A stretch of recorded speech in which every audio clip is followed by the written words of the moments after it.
पिछले कई दिनों से फ्यूल प्राइसेस सडनली एक हॉट टॉपिक बन गए हैं। वेस्ट एशिया में कॉन्फ्लिक्ट एस्केलेट हो गया है, क्रूड ऑयल प्राइसेस जंप कर गए हैं, तो इंडिया में पेट्रोल डीजल प्राइसेस भी एक्सपेंसिव होंगे, right? Well, it's not that easy.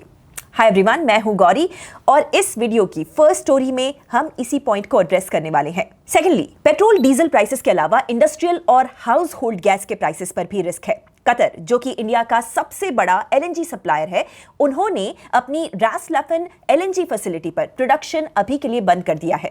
India के एलएनजी सप्लाई चेन के लिए ये एक सीरियस डिस्ट्रप्शन हो सकता है। एंड थर्डली, अब इंडियन इन्वेस्टर्स इंडिया से ही डायरेक्टली 30 ग्लोबल मार्केट्स के शेयर्स खरीद सकते हैं। एनएससी इंटरनेशनल एक्सचेंज ने एक नया प्लेटफॉर्म लॉन्च किया है जिससे इंडियन रिटेल इन्वेस्टर्स और एनआरआईज ग्लोबल स्टॉक्स में इन्वेस्ट कर सकते हैं। और वीडियो के एंड में ट्रेंडिंग न्यूज सेक्शन में बात चाइना की।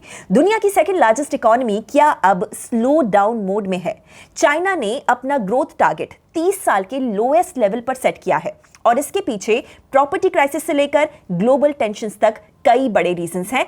आई will tell you more about it, so let's get to it.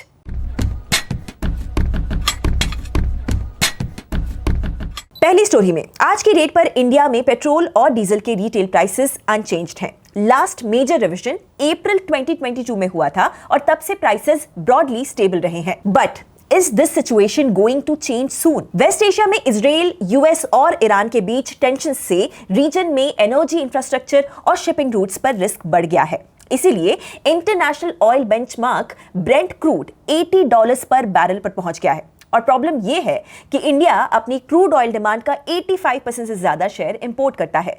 तो क्या इससे इंडिया में पेट्रोल डीजल प्राइसेस भी बढ़ेंगे? इसका आंसर एक्चुअली इंडिया के फ्यूल प्राइसिंग मॉडल में छिपा हुआ है। इंडिया में पेट्रोल और डीजल टेक्निकली डीरेगुलेटेड है, मतलब वो ग्लोबल प्राइसेस के साथ मूव होने चाहिए। लेकिन practically Indian oil corporation, Bharat petroleum और हिंदुस्तान पेट्रोलियम जैसे state run oil marketing companies एक कैलिब्रेटेड प्राइसिंग अप्रोच फॉलो करते हैं। जब ग्लोबल क्रूड प्राइसेस बहुत ज्यादा स्पाइक होते हैं तो ये कंपनीज लो मार्जिन्स को अब्सॉर्ब कर लेते हैं ताकि रिटेल कंज्यूमर्स पर इमीडिएट शॉक नहीं आए। और जब क्रूड प्राइसेस नीचे आते हैं तब भी रिटेल प्राइसेस इमीडिएटली रिड्यूस नहीं किए जाते। उस टाइम ये कंपनीज अपने मार्जिन्स को रिकवर कर लेती हैं। इसीलिए पिछले कुछ सालों में ग्लोबल ऑयल प्राइसेस ऊपर नीचे होते रहे हैं, लेकिन इंडिया में फ्यूल प्राइसेस रिलेटिवली स्टेबल रहे हैं। नाउ गवर्नमेंट का जो करंट स्टांस है वो भी सिमिलर है। ऑयल मिनिस्ट्री ने ये क्लियर किया है कि कंज्यूमर इंटरेस्ट प्रोटेक्ट करना प्रायोरिटी है और अनलेस क्रूड प्राइसेस में एक्सट्रीम सर्ज नहीं आता है, इमीडिएट रिटेल प्राइस हाइक का कोई प्लान नहीं है। लेकिन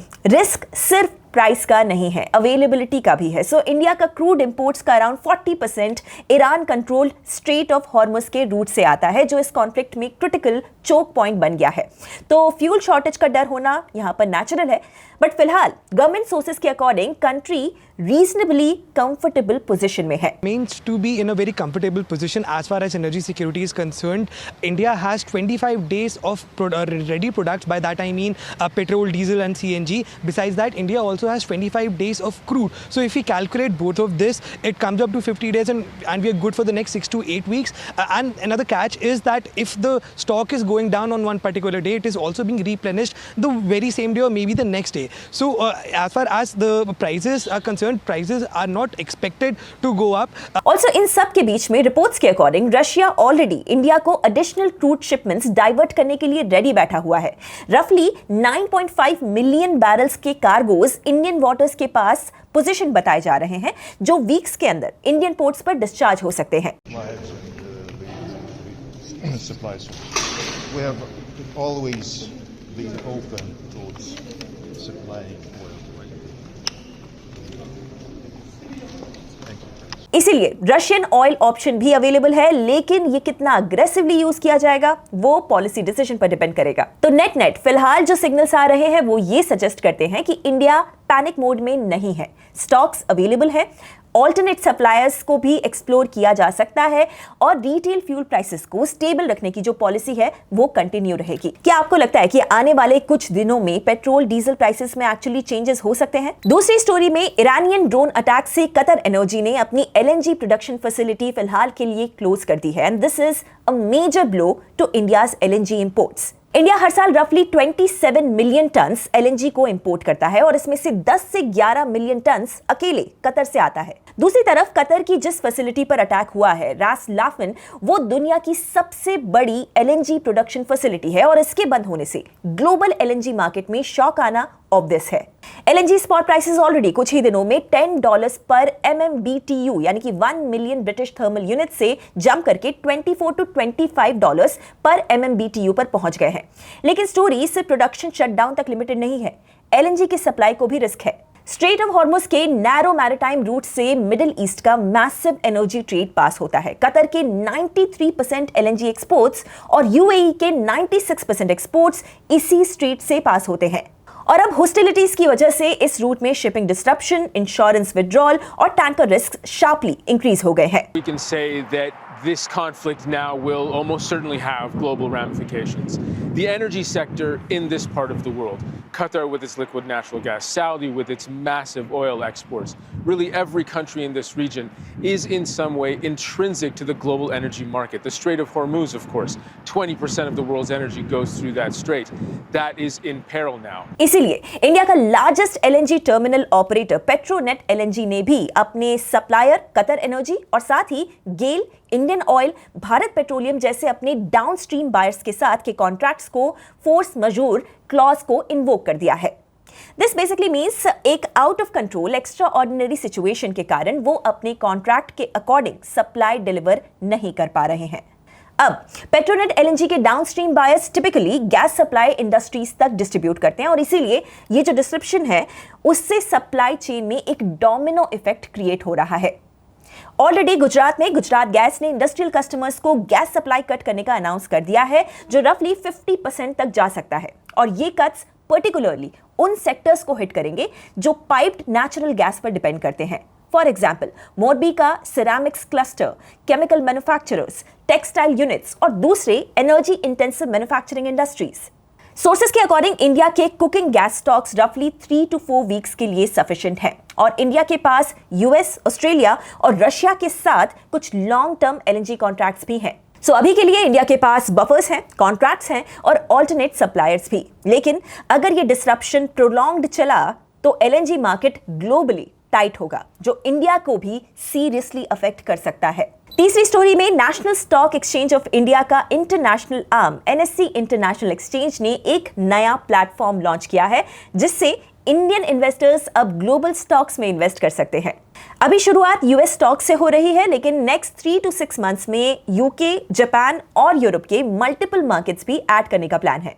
मतलब ग्रेजुअली ये इंडियन इन्वेस्टर्स के लिए एक सिंगल गेटवे बन सकता है जहां पर दुनिया के मेजर मार्केट्स एक्सेसिबल हो जाएंगे। पिछले कुछ सालों में इंडियन इन्वेस्टर्स का ग्लोबल इन्वेस्टिंग में इंटरेस्ट काफी ज्यादा बढ़ा है लेकिन अब तक ये जो पूरा का पूरा प्रोसेस था वो फ्रैगमेंटेड था। एनएससी आईएक्स का ये नया प्लेटफॉर्म एसेंशियली इसी फ्रिक्शन को रिड्यूस करने की कोशिश है। ये प्लेटफॉर्म गुजरात में इंडिया के international financial services centre gift city से ऑपरेट करता है। आइडिया यहां पर यह है कि गिफ्ट सिटी ग्रेजुअली इंडिया का ग्लोबल फाइनेंस हब बन सके जहां से क्रॉस बॉर्डर इन्वेस्टिंग इजी हो। Indian investors legally liberalised remittance scheme के फ्रेमवर्क के अंडर ग्लोबल स्टॉक्स में इन्वेस्ट कर सकते हैं। इस रूल के अंडर रेसिडेंट इंडियंस हर फाइनेंशियल ईयर में $2.5 लाख ओवरसीज इन्वेस्टमेंट्स कर सकते हैं। ये लिमिट सिर्फ स्टॉक्स के लिए नहीं बल्कि ओवरऑल ओवरसीज रेमिटेंसेस के लिए होती है। एनएससी आईएक्स का प्लेटफॉर्म इसी फ्रेमवर्क के अंडर ग्लोबल इन्वेस्टिंग को इनेबल करने वाला है। इसमें इन्वेस्टर्स प्लेटफॉर्म के बैंक अकाउंट में रुपीस में फंड्स को ट्रांसफर करेंगे और जो प्लेटफॉर्म डॉलर्स में कन्वर्ट कर देगा और फिर आप डायरेक्टली यूएस लिस्टेड स्टॉक्स या फिर ईटीएफ्स को खरीद सकते हैं। Platform overall international financial services centres authority यानी कि IFSCA के रेगुलेटरी फ्रेमवर्क के अंडर ऑपरेट करेगा।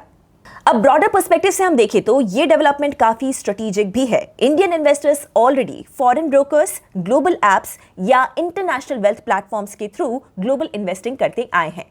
इंडिया के कुछ एप्स भी यूएस ब्रोकर्स के साथ डायरेक्टली मिलकर ये सर्विसेज देते हैं लेकिन उसमें इंडिया रेगुलेटर्स डायरेक्टली इन्वॉल्व नहीं थे। एनएससी आईएक्स का प्लेटफॉर्म चेंजेस दैट। ये IFSCA के फ्रेमवर्क के अंडर ऑपरेट करने वाला है जिससे इंडियन इन्वेस्टर्स को इंडिया में भी रेगुलेटरी प्रोटेक्शन मिलेगा। नाउ एनएससी का अटेम्प्ट यहां पर यह है कि उस डिमांड को इंडिया के इकोसिस्टम के अंदर कैप्चर किया जाए और गिफ्ट सिटी को एक जेन्युइन इंटरनेशनल इन्वेस्टिंग हब बनाया जाए।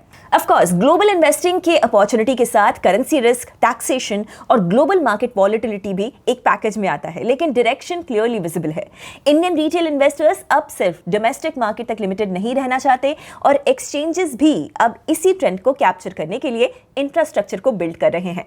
अब बारी हमारे ट्रेंडिंग न्यूज की। चाइना ने अपना एनुअल इकोनॉमिक ग्रोथ टारगेट घटाकर 4.5% से 5% की रेंज पर सेट कर दिया है, जो 1991 के बाद सबसे लो एक्सपेंशन गोल है। यह अनाउंसमेंट चाइना के एनुअल पॉलिटिकल गैदरिंग 2 सेशंस के दौरान हुआ, जहां पर प्रीमियर ली कियांग के 15th 5-year प्लान में ये सारे इनिशियल डिटेल्स शेयर किए गए। बीजिंग इस वक्त weak domestic consumption, ageing population, property sector crisis, global trade tensions और ईरान वॉर से बढ़ते एनर्जी प्रेशर जैसे चैलेंजेस से जूझ रहा है। नाउ चाइना का जो प्रॉपर्टी सेक्टर है स्पेसिफिकली, जो कभी इकोनॉमी का लगभग 1/3 था, अब स्लो डाउन का एक बड़ा रीजन बन गया है, जबकि एक्सपोर्ट्स ने इकोनॉमी को सपोर्ट दिया है। Last year record $1.19 trillion trade surplus के साथ गवर्नमेंट अगले 5 सालों में 100 से ज्यादा मेजर प्रोजेक्ट्स को लॉन्च करने की प्लानिंग कर रही है, जिसमें कि innovation, hi tech manufacturing, AI adoption और ग्रीन एनर्जी ट्रांजिशन पर फोकस होगा। एक्सपर्ट्स का यह मानना है कि फ्लेक्सिबल ग्रोथ टारगेट चाइना को इकोनॉमी मैनेज करने के लिए ज्यादा पॉलिसी स्पेस देता है, स्पेशली जब ग्लोबल एनवायरनमेंट और डोमेस्टिक चैलेंजेस दोनों टफ बने हुए हैं। अगर आप चाइना की कमजोर होती इकोनॉमी के बारे में और ज्यादा जानना चाहते हैं, then comment China and I will cover it soon. That's it for this video. अगर आपको ये स्टोरीज इंटरेस्टिंग लगी हो तो give us a like and मुझे जरूर बताना कमेंट्स में कि कौन सी स्टोरी आपको सबसे ज्यादा इंसाइटफुल लगी आज। And subscribe Upstox to continue getting daily market stories. See you in our next video tomorrow. Investment in securities market are subject to market risks. Read all the related documents carefully before investing.